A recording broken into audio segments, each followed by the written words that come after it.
Reviewers వల్ల జనాలు influence అవుతున్నారు. రివ్యూవర్స్ హౌస్లో ఉన్నంత వరకు ఒకలా చెప్పిన తర్వాత బయటకు వచ్చాక వాళ్ళ బిహేవియర్ చేంజ్ అయినప్పుడు ఖచ్చితంగా రివ్యూవర్స్ అనే ఛాన్సెస్ ఉంటాయి కదా. ఉంటాయి, కానీ రివ్యూస్ అంటే ఏంది, మేము రివ్యూ చేసేది ఏంది బిగ్ బాస్ షోని. సో మాకేం అవసరం బిగ్ బాస్ షో. ఇప్పుడు నా పక్కింటోడు 4 మర్డర్లు చేసినోడు బిగ్ బాస్కి వెళ్ళినా, మా ఇంట్లో వాళ్ళనే మర్డర్ చేస్తున్నా కూడా అంటే నేను బిగ్ బాస్ హౌస్కి పోతే వాడు బాగా ఆడితే సపోర్ట్ చేస్తా. వచ్చిన తర్వాత వాడు ఎలా ఉండో, వెళ్ళక ముందు ఎలా ఉండో నాకు సంబంధం లేదు. నాకే కదా ఏ రివ్యూ సంబంధం. షోలో ఎలా ఉంది అలా. షోలో ప్రశాంత్ బాగా ఆడాడు, శివాజీ గారు బాగా ఆడారు, పొగడతాం. ఇంకొకరు బాగా ఆడలేదు విమర్శిస్తాం అంటే ఏమి బీభత్సం ఏం కదా, ఉండదే చెప్తాం. ఈరోజు బాగా లేదంటే బాగా లేదని చెప్తాం. సో స్టిల్ జనాలు మమ్మల్ని కూడా జడ్జ్ చేస్తారు. ఈడేం పెద్ద పుడింగ్ అంటే నేను ఆల్రెడీ ఏం పుడింగా, నేను ఒకరు బాగా ఆడలేదంటే వాడు నన్ను తిడతారు చూసి జనం. అది మేము యాక్సెప్ట్ చేస్తాం, ఎందుకంటే నార్మలే. మేము క్రిటిసైజ్ చేసినప్పుడు నన్ను క్రిటిసైజ్ చేయలేరా, యాక్సెప్ట్ చేస్తాను.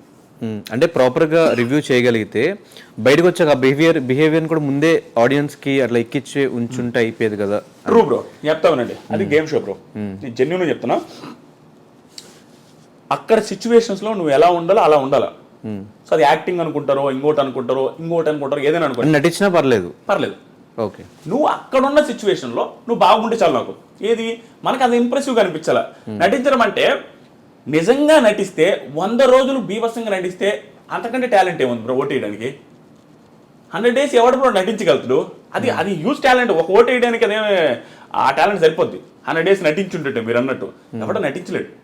అక్కడ నువ్వు ఇంప్రెసివ్గా ఫీల్ అయితే చాలు, ఎలాగైనా ఉండండి, అది చాలు మాకు. బయటకు వచ్చిన తర్వాత ఎలా ఉంటుంది మేము ఎలా ప్రిడిక్ట్ చేయగలుగుతాం. నేనేమంటానంటే అక్కడ ఉన్న సిచ్యువేషన్ తగ్గట్టు అక్కడ బిహేవ్ చేస్తారు. అవుట్ సైడ్ సిచ్యువేషన్ వేరే.